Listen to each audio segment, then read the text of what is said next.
We were talking about your family being rounded up and taken to the camps, but before we go on with that, are there any other things that you remember before all that happened, things that you witnessed?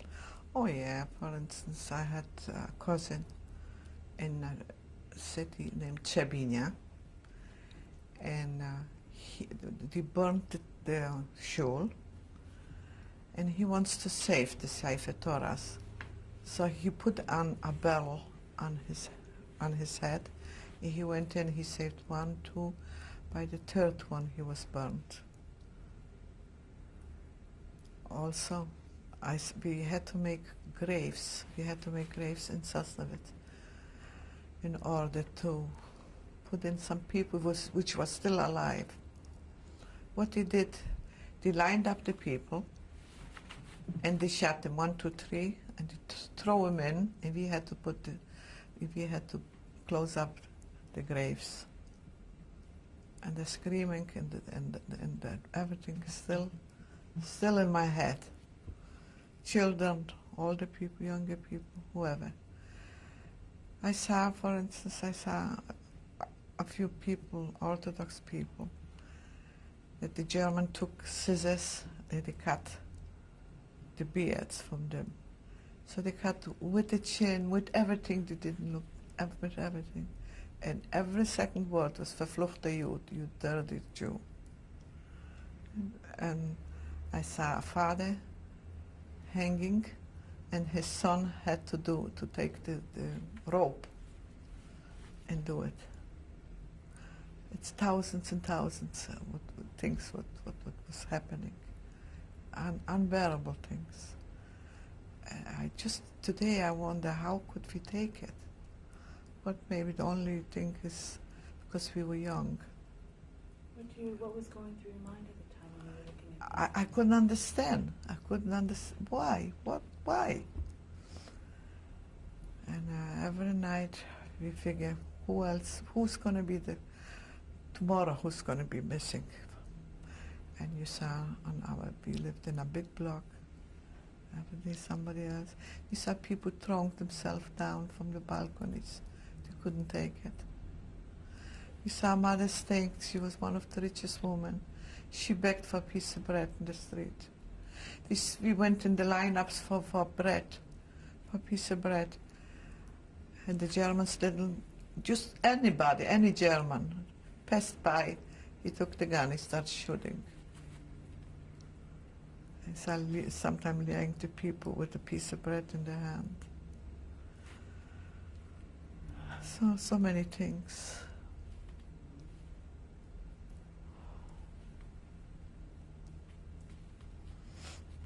My uncle was shot. Not just shot, but he was cut. They cut him. And they said, we're going to show him to everybody. So what they did, they cut his head off. And they put in a big something in the whole city.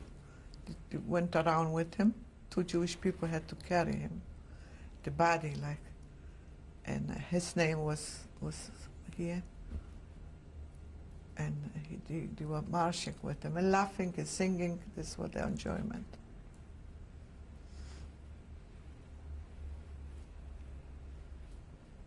You forget a lot of things. You try actually to forget, but it's thousands of things.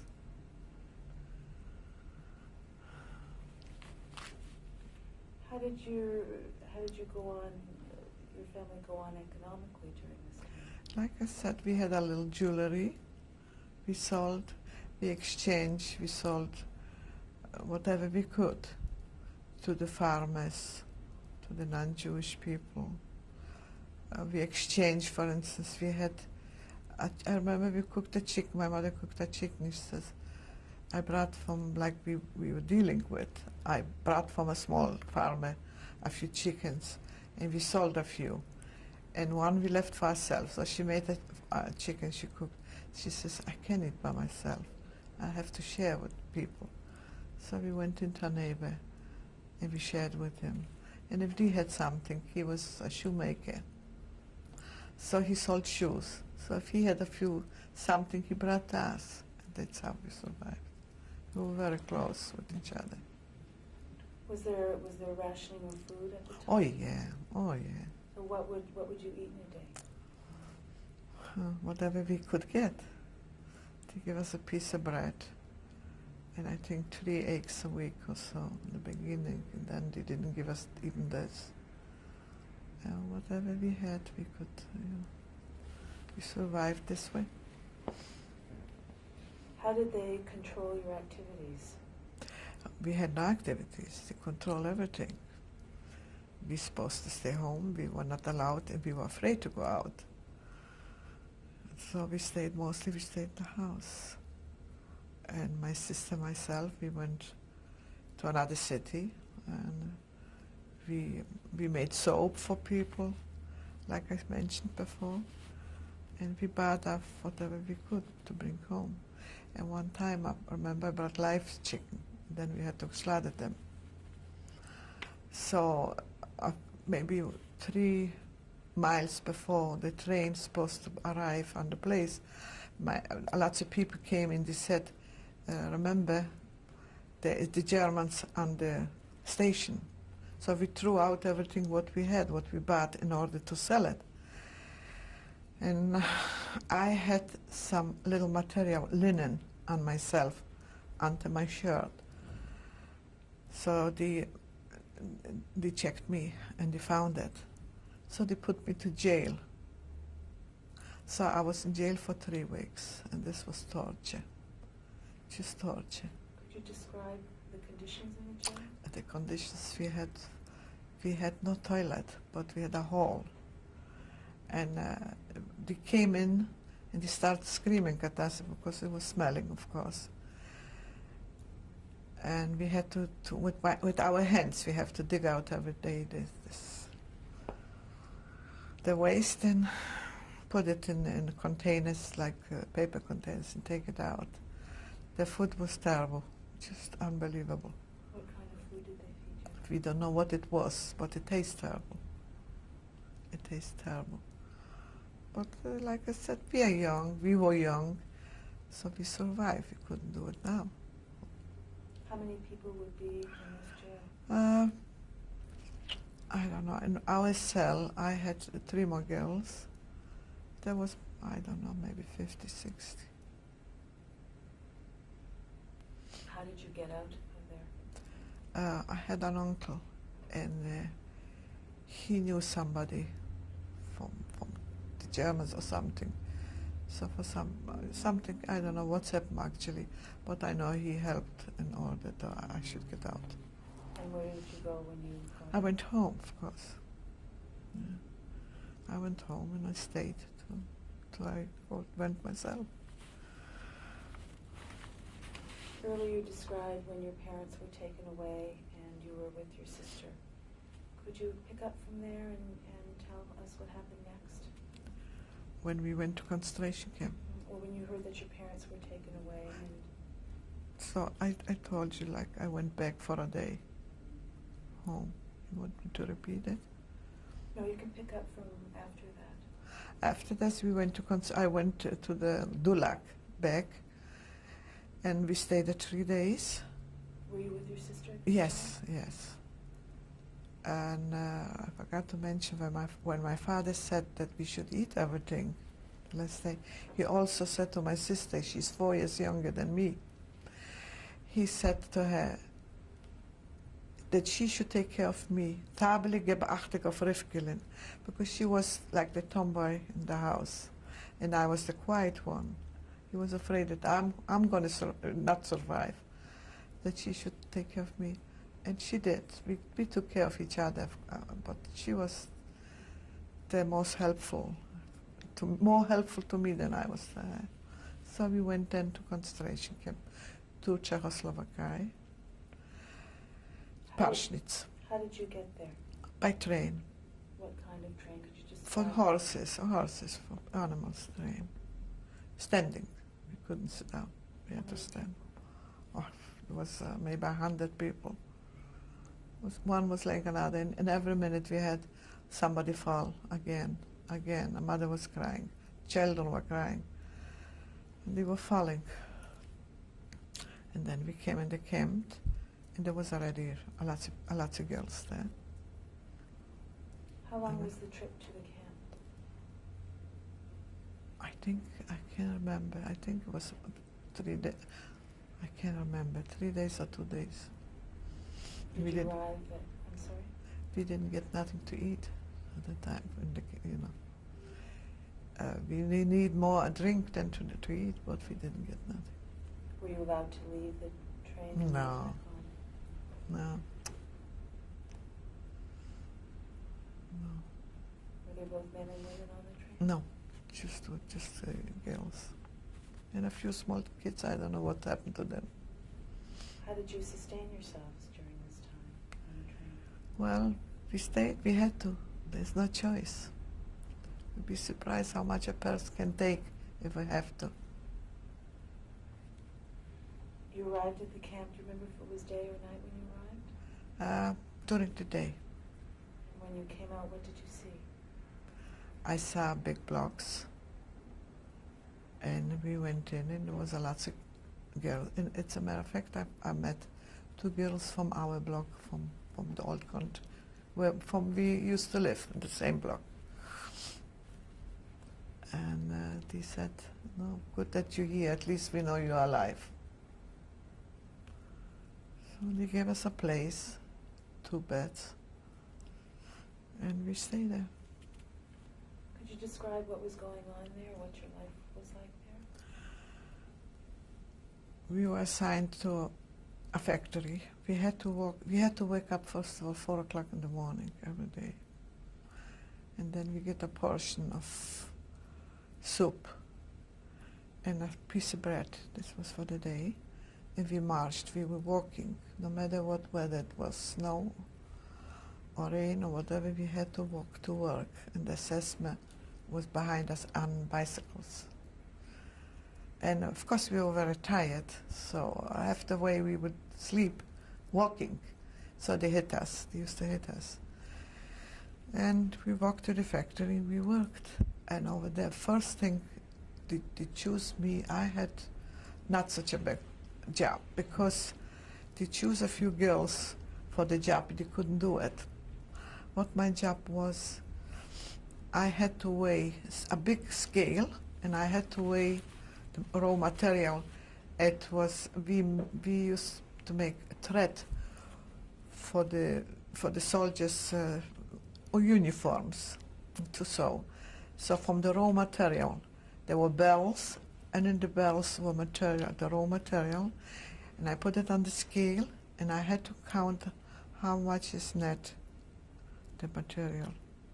On the bell was the amount how much the bell weighs, and I had to, in my head, to count how much it's net, how much it is, and then I put it to the machine. And this was my job. But my sister got a hard job. So I went over to the chief from the factory, which you could talk to him. He was not bad, according to other ones. I explained to him, I have a little sister here, and we are both together. We have one place to sleep, and one place to eat, and we have everything together. If he can assign my sister to my place. So he said, I can take you to her place. So I said, okay. And I worked with my sister. What kind of work was that? Also, from the thread, they made another thread, a thicker one. They combined 3 into one, and made one. Were the conditions there worse than the conditions that you were working before? Yeah, because the whole day you have to have your hands in the water. The whole day. It's a matter of fact, after I went out from concentration, my hands had holes. My hands had holes everywhere from the water, with poise, with all kind of things. It took me a long time to this heals. How long was a work day? I worked, who knows, I think we start by 7, we finished 4:30, and we had to walk on our home again. What kind of clothing were you wearing? We had one pair of shoes, wooden shoes, and it was a very special, hard time special in the winter time, because to this day I would never put on the wooden shoes. The snow used to stick to the wood, and I broke a leg, because so they took me to the Krankenhaus, this like our little hospital, and I stayed. So they took out a piece of wood, and they tore a dress or whatever, and they put on, because my leg was broken, and this was the cast. So the Judenälteste, she was a Jewish girl, but she was looking after the girls in my block. There were 3 floors, and I was on the main floor. So she came in the Krankenhaus, and she says to me, "Remember that tomorrow's going to come the SS, and they're going to pick out the sick people." And then she came in and she says to me, "If you don't go to work, you're going to go where you never come back." So I went with a broken leg. I went to work. You walked the hour there and the hour back with a broken leg. Yeah, and it was true. When we came back, they cleaned up the Krankenhaus, and everybody went to Auschwitz.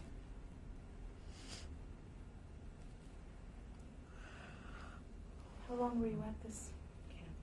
3 years, exactly. I went in May the 5th, 42, and I came out May the 5th, 45.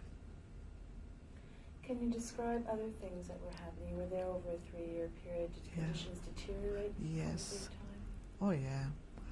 Oh yeah. They used to give us a piece of soap to clean up, and next day they took it away, but they expect you to be clean always. We had to work. There came another transport with girls. So one of the ladies was pregnant, and she couldn't go to work. She was a very, very rich girl from my city. And I said, every Saturday somebody else went to work. So when it come her turn, I said, "I go for you." I wish I wouldn't go for her, because they took her away because they found out that she's pregnant. So I figured maybe if she would go to work, they wouldn't take her away. And for another girl, they found a piece of bread. Every few days we had little spaces to put in a piece of bread or whatever we possess. So they found out that she has a piece of bread not from concentration camp, but from somewhere else.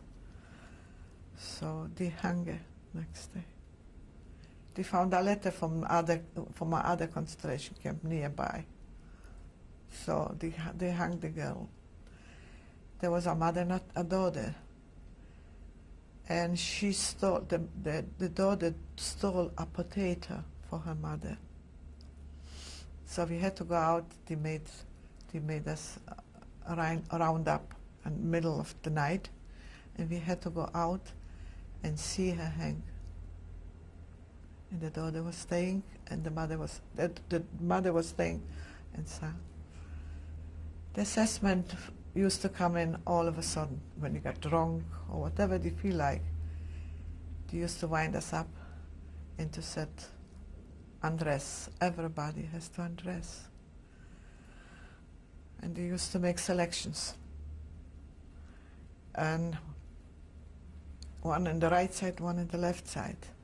And they put my sister on one side and me on the other side. And by some miracle, my sister crawled to my side. And they took the other side to Auschwitz. They would make you undress? Undress, and they was laughing from us. And they had a long stick. And they used to take to our breast and say, they had große, and they had kleine. She has big one, she has nothing. And they used to laugh and make fun of us always. And it was very, very hard. We had one washroom for about 1,000 girls. Can you imagine? We couldn't sleep at night. That's why we was always tired, because the whole night the girls were going back and forth. To the washroom. Washrooms, yeah.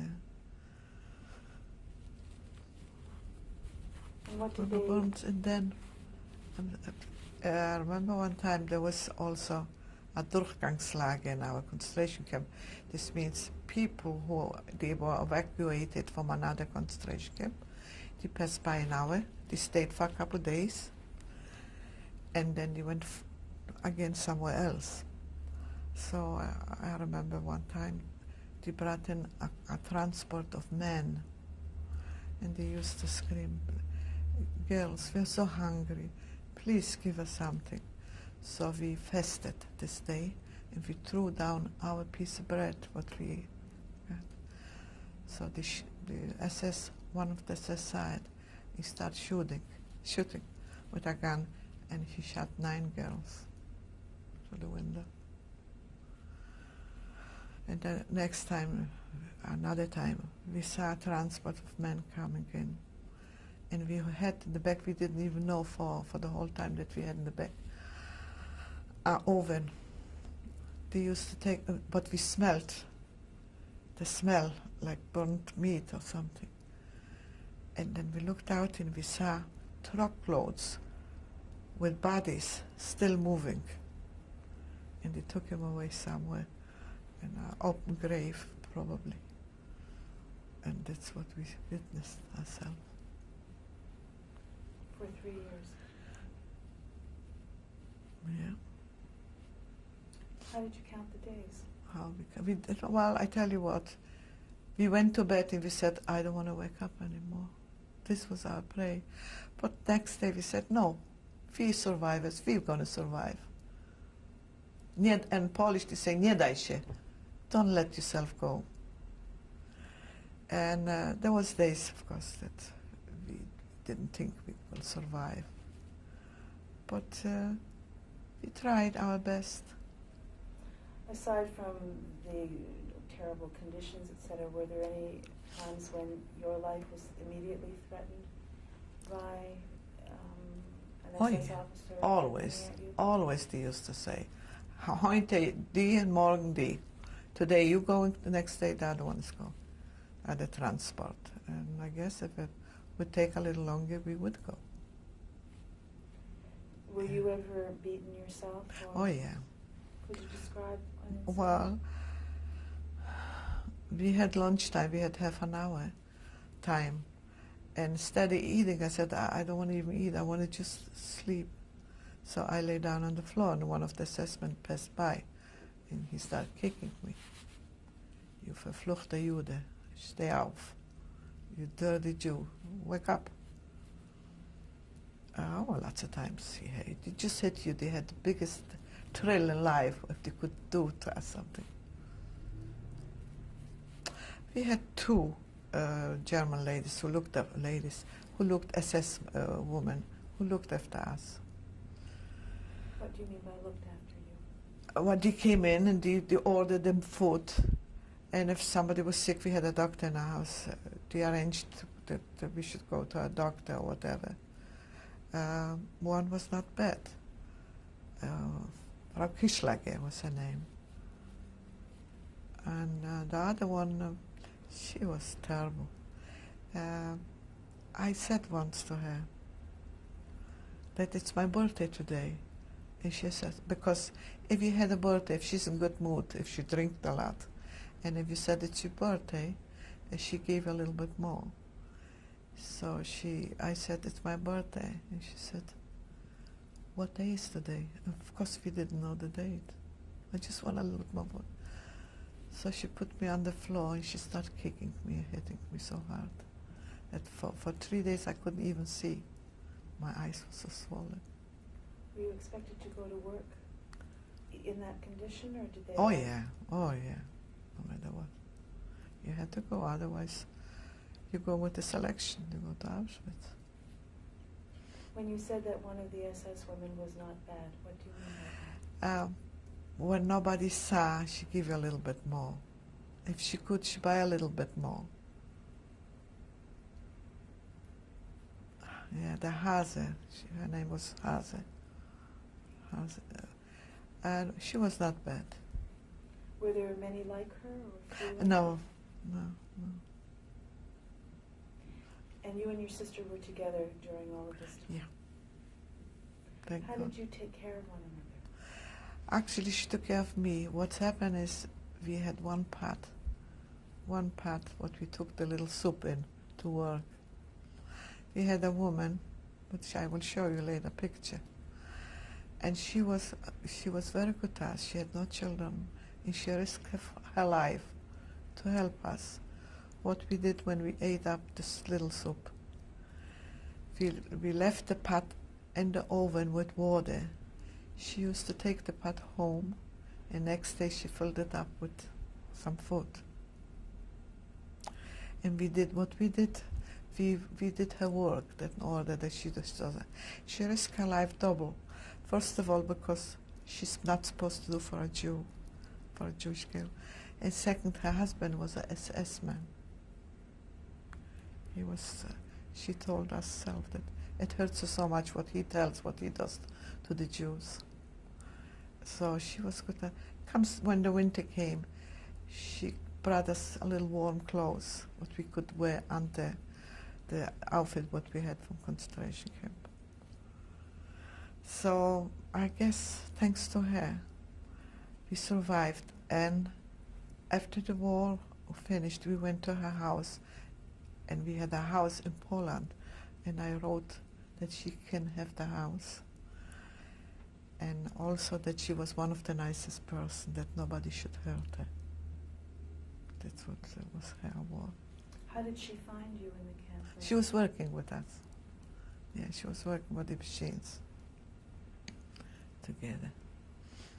She gave me a picture. She signed you stepmother or your second mother. And she was. She really was. She brought me a fruit. So I took the fruit to the camp, and I gave it to the girls who work in the kitchen, because they had food enough, but they didn't have fruit. So I gave her the fruit or whatever, or chocolate or piece of cake, whatever, from time to time. She couldn't bring lots because she helped a lot of girls, and she wasn't a rich woman. So they gave me, the kitchen girls gave me a little bit more soup or whatever. That's how we survived. And your sister and you stayed together, and you said that your sister would look after you. Yes, she did. For instance, if she got something, she used to say, "I'm not hungry," because she wants me to eat. When I was in the Krankenhaus, when I broke my leg, she brought me in whatever she could. She looked after me. If I couldn't do the job, she did for me. If I want to sleep, like we had Sunday off, she let me sleep. She washed whatever we had to wash and cleaned up the little space what we have, and the jobs for me. Even she was 4 years. She is 4 years young. And in what way did you look after her? Well, as a younger sister, I tried, and same thing. I tried to fool and say, "I'm not hungry." He says, "Oh yes, you are." And I said, "No, I'm telling you, I'm not hungry." When we left, my parents gave me a piece of bread, my mother, I remember. So this bread, I dried it, and I keep that, and I swore every time that I still have the bread what mother sent us, mother gave us. So We're just going to pause for